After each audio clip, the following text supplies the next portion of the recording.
estratehiya nga ba ang pagpasok ng dating tagapagsalita ng DepEd at ng Office of the Vice President na si Attorney Michael Poa sa legal team ni Vice President Sara Duterte?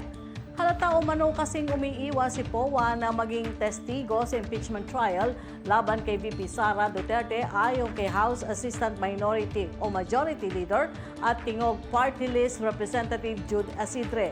Sa pulong balitaan, sinabi ni Asidre na isa na namang taktika umano ito ng kampo ni Duterte upang hindi matanong si Poa hinggil sa kung paano nga ba ginastos ang confidential funds ng OVP at ng DepEd noong si Duterte pa ang kalihim. Ayon kay Asidre, siguradong magtatago umano sila sa tinatawag na lawyer-client confidentiality.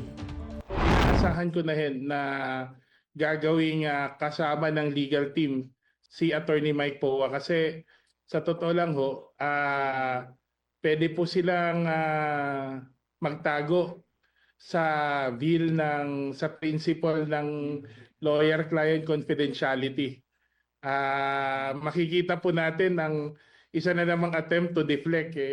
Kung totohanin naman na gusto talaga ni Attorney Mike Poa na kaibigan natin na sabihin ng totoo, meron ho silang pagkakataon nung panahon ng investigation sa good government.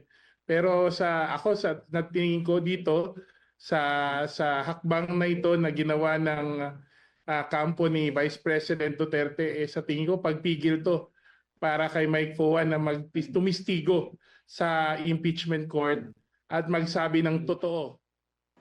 Samantala, para kay House Assistant Majority Leader at Taguig City Representative Pami Zamora, ang ganitong hakbang ay inaasahan na ng mga prosecutor.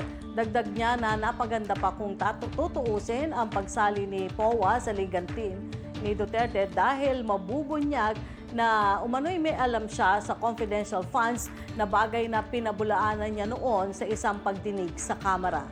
Wala namang kaduda-duda na talagang party siya. And so, now, kung may mga tanong yung hearings na hindi nasasagot ng former spokesperson POA, excited kami ngayon kasi at least yung sabay-sabay natin malalaman.